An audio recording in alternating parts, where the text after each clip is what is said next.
It's gotta ask with our resident hooligan. That's what Seaball says, so I'm just trying to keep things consistent here. James Sharman. And James, let's just get right to it. It's like ripping off a Band-Aid. What or who is to blame for what happened to England yesterday? Pretty simple. It's Luis Suarez's fault. He was the man that beat England.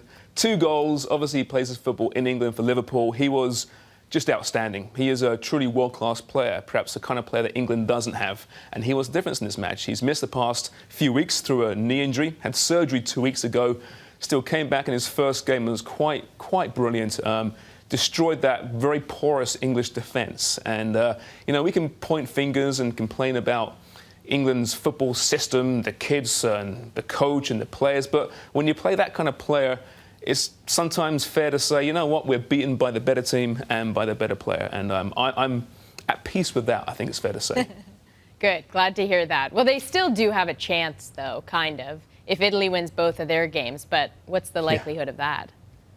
Well, it's possible, right? If Italy win out and England play Costa Rica in the final match and it comes down to goal differential, it's possible. Although that's never happened before, when a team will lose its first 2 games and then qualify for the next round. So it'd be setting history, I guess, if it happens. But that'd be backing its way in the wrong way. And the way the team's playing right now, you meet potentially a Colombia in the next round. And that wouldn't be a great result, I don't think. So they might make it. But I think for England, this is all about 2 years' time, Euro 2016 and, of course, the World Cup in 2018. It's a young team building for that. This is really just a road bump, I think.